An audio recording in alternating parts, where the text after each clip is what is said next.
कि kidney fail हो, liver fail हो, कैंसर हो, थैलीसीमिया हो, बड़ी से बड़ी बीमारी हो, घबराइए नहीं। आपके शरीर के अंदर वो शक्तियां हैं। हल्दी, गिलोय, अश्वगंधा, शतावर या नीम या मीठी नीम या जिसको कड़ी पत्ता बोलते हो, इनको जोड़ दिया तो पेशेंट जल्दी ठीक हो गया। अच्छा, आप जैसे हर बार हमेशा दावा करते हैं, खासकर एलोपैथी अस्पतालों को लेकर के, कि वहाँ पर चूंकि एलोपैथी में किसी बीमारी का इलाज तो है नहीं, तो बाकी की दवाइयाँ दे करके इंसान को और ज़्यादा मारने का काम किया जाता है। तो अस्पताल से जिंदा कैसे वापस आए, इसके ऊपर डॉक्टर विश्वरूप चौधरी सर ने, जो आपके सहकर्मचारी हैं, तो उन्होंने एक किताब भी लिखी है। तो उस तरह के अस्पतालों में तो हमने बहुत सारे लोगों को मरते हुए देखा है। क्या हिम्स में भी कुछ मौतें हुई हैं?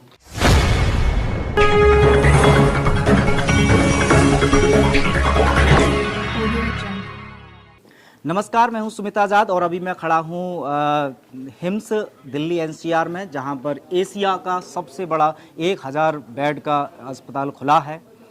हमारे साथ हैं आचार्य मनीष जी, जिनकी देखरेख में ये अस्पताल चल रहा है। सबसे पहले बहुत बहुत स्वागत है ग्लोब न्यूज़ में आपका। Thank you sir. सवाल ये है, बहुत सारे कुछ दर्शकों के हैं, क्योंकि काफ़ी सारे दर्शक हमारे ऑलमोस्ट सबको आपको जानते हैं। कुछ सवाल भेजे हमारे दर्शकों ने आपके लिए, उनके सवाल हैं, मैं अपने द्वारा आप तक पहुंचा रहा हूँ। एक तरफ आप नारा लगाते हैं अपना डॉक्टर स्वयं बनिए, कुछ ही महीनों में आप 19 अस्पताल खोल कर रख दिए। अस्पताल खोल रहे हैं आप, तो उधर से डॉक्टर खुद के बनेंगे कैसे?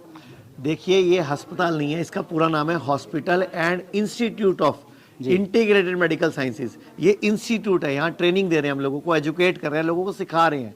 हॉस्पिटल इसलिए कि जो व्यक्ति ऐसे हैं जो अपना खुद का मतलब खुद इतनी बुरी कंडीशन हो चुकी है कि वो अपनी मदद नहीं कर पा रहे, तो इसीलिए हम हॉस्पिटल बनाते हैं और साथ में ट्रेनिंग दे रहे हैं कि आपको हमारे तक भी नहीं आना पड़े। अब जैसे आपके सामने है, किडनी फेल है, किडनी फेल के पेशेंट को कितना बरगलाया जाता है कि तेरे पास एक ही इलाज है, तू सिर्फ डायलिसिस करा। पहले डायलिसिस की आदत डाली जाती है, फिर उसको ट्रांसप्लांट किया जाता के लिए बोला जाता है। ट्रांसप्लांट के नाम पे लाखों रुपए लग जाते हैं, फिर ट्रांसप्लांट भी फेल कर जाता है, व्यक्ति पर कर्जा चढ़ जाता है, व्यक्ति गरीब हो जाता है, व्यक्ति के ऊपर सोना बिक जाता है, प्लॉट बिक जाता है, लोग कर्जाई हो जाते हैं। तो मैं तो आपके चैनल के माध्यम से यही बोलना चाहूंगा कि किडनी फेल हो, लीवर फेल हो, कैंसर हो, थैलीसीमिया हो, बड़ी से बड़ी बीमारी हो, घबराइए नहीं।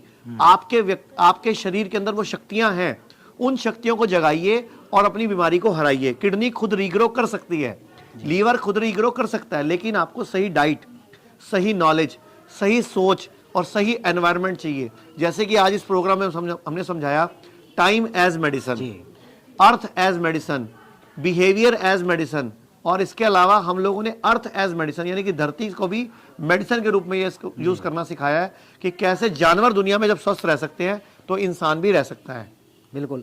अच्छा, आप चूंकि हिम्स में बता रहे हैं कि हम पेशेंट को केवल एज ए पेशेंट ट्रीट नहीं करते हैं, उन्हें ट्रेनिंग देते हैं, उन्हें सिखाते हैं, सिखाने के बाद वो ठीक हो जाते हैं और उनका खुद का डॉक्टर बना करके आप भेज देते हैं। लेकिन उस डॉक्टर को साथ में दवाइयाँ देने का क्या उद्देश्य है? क्योंकि कुछ लोगों का फीडबैक आई थी कि वो दवाइयाँ भी काफ़ी भर भर के दी जाती हैं आयुर्वेदिक। देखिए, पेशेंट की कंडीशन पे डिपेंड करता है। अब जैसे मैं आपसे बोलूं कि आपको अभी कोड़ तुम्बा खाना है जी, अब कोड़ तुम्बा आप कहाँ तो ढूंढोगे जी, कहाँ आपको, अब पेशेंट क्या चाह रहा है आज की डेट में? हिम्स को भी आज इतनी जल्दी पॉपुलर कैसे हो गया? आपसे ही पूछ रहा हूं मैं, हिम्स इतनी जल्दी पॉपुलर क्यों हो गया? क्योंकि जिस बीमारी का कोई इलाज नहीं वो हिम्स में ठीक हो रहा है। अगर मैं खाली थेरेपिस्ट के भरोसे रहता या खाली मैं डाइट के भरोसे रहता तो उस पेशेंट को मान लो 1 महीना लगता, लेकिन मैंने अगर आयुर्वेद की चरक संहिता से कुछ नुस्खे निकाल के हल्दी, गिलोय, अश्वगंधा, शतावर या नीम या मीठी नीम या जिसको कड़ी पत्ता बोलते हो, इनको जोड़ दिया तो पेशेंट जल्दी ठीक हो गया। और हम लोग, अगर पेशेंट खुद बोलता है कि मेरे पास कोई इलाज नहीं, और सबसे बड़ी बात, पेशेंट को साइकोलॉजिकली भी, मेंटली भी ठीक करना बड़ा जरूरी होता है। जब वो हमारे पास आता है 25-25 गोलियां खा रहा होता है, जब वो उसको बोलते हैं ये तेरी 25 गोलियां बंद हो गई, वो हमें ही छोड़ देता है। वो कहता है जी आप सही डॉक्टर नहीं हो।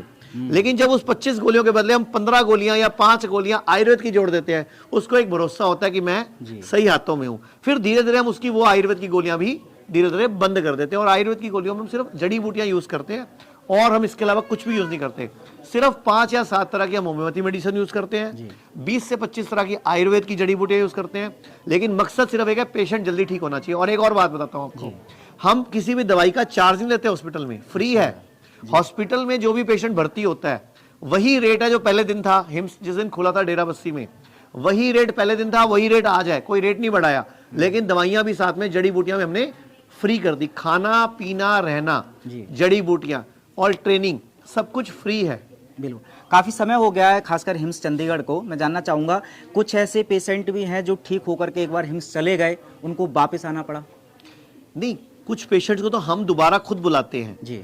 और सबसे बड़ी बात, पेशेंट को दोबारा बुलाने का मकसद क्या है कि कुछ पेशेंट है जिनका हमें लगता है कि इनको कम से कम 25 दिन या 30 दिन हमारी देखरेख चाहिए, तो जैसे 10 दिन पहले लगवा दिए, फिर 3 महीने के बाद 10 दिन फिर लगवा दिए। और कई बार पेशेंट भी गलती करते हैं, हमारे पास 10 दिन लगाए, बिल्कुल पेशेंट ठीक हो गया, स्टेबल हो गया, घर जाके वापस वही पालक पनीर, वही दूध के गिलास पीने शुरू कर दिए, दही खानी शुरू कर दी, मक्खन और रोटियां और परोठे खाने शुरू कर दिए, पिज्जा बर्गर शुरू कर दिए, फिर थोड़े दिन में बीमार होके आ जाते हैं। फिर पेशेंट पूछते हैं अब क्या करें? तो भैया अगर आप गलत खाओगे, गंद खाओगे तो मरोगे ना, बीमार पड़ोगे ना। तो हम पेशेंट को बोलते हैं सही खाओ, सही भोजन, सही सोच, सही आहार और सही व्यवहार, ये सारा बहुत जरूरी है। और आपके चैनल के माध्यम से बोलना चाहूंगा, आप लोग ने पिछली बार एक सवाल पूछा था कि गरीब व्यक्ति क्या करे, तो मैं बोलना चाहूंगा भारत सरकार ने एक आरोग्य संजीवनी पॉलिसी लॉन्च की है। 3 से 5 हजार रुपए में 3 लाख तक का आयुर्वेद का इलाज फ्री होता है। आरोग्य संजीवनी पॉलिसी अगर आप SBI से करवाओगे तो हमारे हिम्स हॉस्पिटल में कैशलेस है वो, यानी कि आपको हमारे हॉस्पिटल में पैसा भी नहीं देना पड़ेगा। और दूसरी बात, अगर आप कोई भी हेल्थ इंश्योरेंस कराते हो तो 100% आयुष कवर वाला करवाओ, तो आपका पूरा इलाज रिम्बर्समेंट या कैशलेस हमारे सारे हिम्स हॉस्पिटल में संभव है। बिल्कुल। अच्छा, आप जैसे हर बार हमेशा दावा करते हैं खासकर एलोपैथी अस्पतालों को लेकर के कि वहाँ पर चूंकि एलोपैथी में किसी बीमारी का इलाज तो है नहीं, तो बाकी की दवाइयाँ दे करके इंसान को और ज़्यादा मारने का काम किया जाता है। तो अस्पताल से जिंदा कैसे वापस आए, इसके ऊपर डॉक्टर विश्वरूप चौधरी सर ने, जो आपके सहकर्मचारी हैं, तो उन्होंने एक किताब भी लिखी है। तो उस तरह के अस्पतालों में तो हमने बहुत सारे लोगों को मरते हुए देखा है। क्या हिम्स में भी कुछ मौतें हुई हैं? हाँ जी, हिम्स में भी लोग मरते हैं। हिम्स कोई भगवान थोड़ी है, हिम्स भी तो आपकी तरह हॉस्पिटल है। अब वो भी मौत क्यों हुई है, वो भी पेशेंट की गलती बताता हूँ। पेशेंट ना इंतजार करता है, तबीयत को बिल्कुल खराब होने दे देता है, इतना खराब कर लेता है कि हमारे पास भी मजबूरी होती है। फिर हम क्या करते हैं, पेशेंट से पहले साइन करवा लेते हैं। हमें लगता है पेशेंट बचने वाला नहीं है, लेकिन आप कहते हो तो हम ट्राई कर लेते हैं। तो ऐसे पेशेंट की मौत तो हिम्स में भी होगी ना। हिम्स कोई भगवान नहीं है भैया जहां मौत नहीं हो सकती, और हम कोई भी अमर नहीं है, मैं भी अमर नहीं हूं, आप भी अमर नहीं है। तो लेकिन मैं चाहता हूं कि जैसे ही आपको हिम्स पता चले तभी हिम्स में कांटेक्ट करो ना। बिल्कुल तबीयत खराब करा के, पैर सुजा के, सारी बॉडी में फ्लूइड भर के, पेट इतना फूला पड़ा है, डायलिसिस की जरूरत पड़ रही है और बोलोगे डायलिसिस नहीं कराना, तो ये तरीके नहीं चलेंगे। हिम्स भी आपकी मदद तभी कर पाएगा जब आप हर चीज को, हर हमारे प्रोटोकॉल को फॉलो करने के लिए तैयार होंगे। बिल्कुल। अच्छा, हिम्स में चूंकि लगातार, हालांकि इसकी सफलता से ये आइडिया लगाना बड़ा आसान हो, काफ़ी सफलताओं की हमने खुद टेस्टिमोनियल कुछ तो देखे ही हैं, लेकिन कुछ लोगों का एक आरोप है, खासकर जो राजीव भाई को काफ़ी फॉलो करते हैं, राजीव भाई का फोटो इस्तेमाल करते हैं, फ्रंट में ही हिम्स में है। उनका कहना है कि राजीव भाई के नाम पर इस तरह से बाबा रामदेव एक उनका भी नाम लिया था, उसके बाद आचार्य मनीष जी भी व्यापार कर रहे हैं उनके नाम का। हिम्स में जिस तरह से वो दावा करते हैं उस हिसाब से पेशेंट ठीक नहीं होते, अगर होते हैं तो उनका वो डाटा देखना चाहते हैं, वो परखना चाहते हैं कि सच में अगर मरीज ठीक हो रहे हैं। क्योंकि वो भीड़ जो आप बताते हैं कि भी इतने सारे लोग आ रहे हैं तो क्यों आ रहे हैं, तो उसके पीछे बताया जाता है कि इनकी मार्केटिंग है। असली पेशेंट जो ठीक हुए हैं उनको कैसे देख सकते हैं, उन लोगों को क्या कहना चाहते हैं? मैं ना आपको पीछे दिखाना चाहूंगा, ये पूरा जो हिम्स नया खुला है, जो हमारा हिम्स इस टाइम है, ये पूरी उसकी फोटो है। और सर ये पीछे राजीव दीक्षित जी की फोटो है, और राजीव दीक्षित जी पर किसी का कॉपीराइट नहीं है, हम इनको अपना गुरु मानते हैं इसलिए इनको इस्तेमाल करते हैं। और हमारी टीम में कौन कौन है, डॉक्टर अमर सिंह आजाद हैं जो MBBS MD है, डबल MD है, डॉक्टर खादर वली है, फूड साइंटिस्ट है, ये मेरी फोटो है, डॉक्टर विश्वरूप खुद PhD डायबिटीज है, और डॉक्टर अवधेश पांडे ये भी MBBS MD है। अब अगर किसी को लगता है व्यापार है, तो व्यापार करने में बुराई क्या है, पहले तो मुझे ये बताओ। मैं पूछता हूं, अगर आप पढ़ लिख के IAS बनते तो इस देश का क्या भला करते, कि रोजगार दे सकते थे किसी को? रोजगार कौन दे सकता है? व्यापारी तो दे सकता है। तो अगर व्यापार है तो बुराई क्या है? व्यापार नहीं होता। अगर हिम्स खर्चा नहीं निकाल रहा होता, अपना हिम्स नहीं कमा रहा होता, तो आज ये 1000 बेड का हॉस्पिटल कैसे खोलता? तो हिम्स अगर पैसे कमा रहा है तो हिम्स आप ही लोगों के लिए पैसा लगा भी रहा है। बिल्कुल। अब जितने भी चैनल हमारे इंटरव्यू करते हैं उनका भी अपना खर्चा है। आज हिम्स की वजह से 2000 लोगों को रोजगार मिला हुआ है। 1000 बच्चों का हमारा हेल्थ काउंसलर का कॉल सेंटर है, लगभग 250 डॉक्टर्स काम करते हैं। आयुर्वेद के डॉक्टरों को एलोपैथी में मजबूरी में काम करना पड़ता था उनके नीचे, आज आयुर्वेद के डॉक्टर अपना खुद का बैनर आयुर्वेद में काम कर पा रहे हैं, ये हिम्स ने किया है।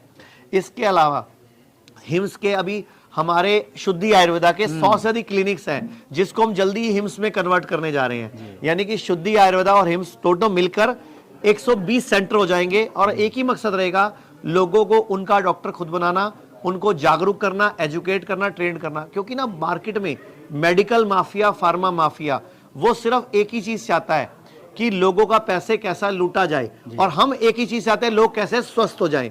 तो फर्क और सोच ये मैं आप पे छोड़ता हूं कि अगर हिम्स के नाम पर यह आरोप लगता है कि व्यापार कर रहा है, तो बुराई क्या है? व्यापार के द्वारा लोगों को रोजगार मिल रहा है, लोगों को रोजी रोटी मिल रही है, लोगों को सही खाना मिल रहा है। और आपके माध्यम से बताना चाहूंगा, किसी भी हिम्स में किसी भी अटेंडेंट से कोई 1 रुपया चार्ज नहीं किया जाता। तीनों टाइम का भोजन फ्री मिलता है, लंगर की तरह। खाना फ्री है, दवाइयां सारी फ्री हैं, एजुकेशन फ्री है। और जिस भी व्यक्ति के पास पैसा नहीं होता, हम खुद उसका हेल्थ इंश्योरेंस कराते हैं। और इससे ज्यादा हिम्स क्या करे अब दुनिया के लिए? बाकी तो हम, वो कहते हैं ना कि सबको खुश तो कोई भी नहीं कर सकता। तो अब किसी के मुंह में कुछ तो लोगों तो वो कहते हैं ना, लोग कुछ तो लोग कहेंगे, लोगों का काम है कहना। बिल्कुल। एक आखिरी सवाल बस मैं, चूंकि आपने जिस तरह से लोगों को ठीक किया और एक चिकित्सा क्षेत्र में क्रांति मचा रखी है, खासकर ये जो जोड़ी आपने दिखाई थी, अब मेडिकल माफिया पर तो एक आपने सीधी चोट करी है अब, लेकिन वो इतनी बड़ी लॉबी है, उसकी रुकावटें भी जाहिर सी बात है आपके सामने आती होंगी, फिर भी इतने महीनों में इतनी बड़ी सफलता हिम्स ने पाली। क्या राज है सफलता का? सफलता का राज एक ही है, लोगों की दुआएं। जो लोग हमारे यहाँ ठीक होते हैं, जो बुजुर्ग हमारे यहाँ ठीक होते हैं, जब वो सिर पे हाथ फेर के जाते हैं, धन्यवाद दे के जाते हैं, खुश होके जाते हैं, तो वो जो दुआएं हैं ना, वही हमारा ऑरा बन के हमें प्रोटेक्ट कर रही हैं, हमें बचा रही हैं, हमें आगे बढ़ने की शक्ति दे रही हैं। और जिन्होंने भी आज तक हमारे यहाँ से इलाज लिया है, जो लोग ठीक हुए हैं या बेटर हुए हैं, देखो कुछ लोग पूरे ठीक होते हैं, कुछ लोग कुछ ठीक होते हैं, लेकिन मैं सबसे बड़ी बात हूँ, लोग हमेशा लास्ट में एक बात बोलते हैं, यार कैसे भी ना लोग अच्छे हैं, मदद कर रहे हैं, खाने का पैसा भी नहीं ले रहे, फ्री खाना खिला रहे हैं, दवाइयाँ फ्री दे रहे हैं। हमारी एक फ्री हेल्पलाइन चलती है जिसमें हम बच्चे बैठते हैं, तो नेचुरली बात है खर्चा भी होता है, सिर्फ एक ही मकसद है, लोगों को घर बैठे ही उनकी हेल्प करना। बहुत बढ़िया। चलिए, ये थे आचार्य मनीष जी, तो बहुत बहुत धन्यवाद, आपने इतने सारे सवालों का जवाब दिया। Thank you sir, thank you.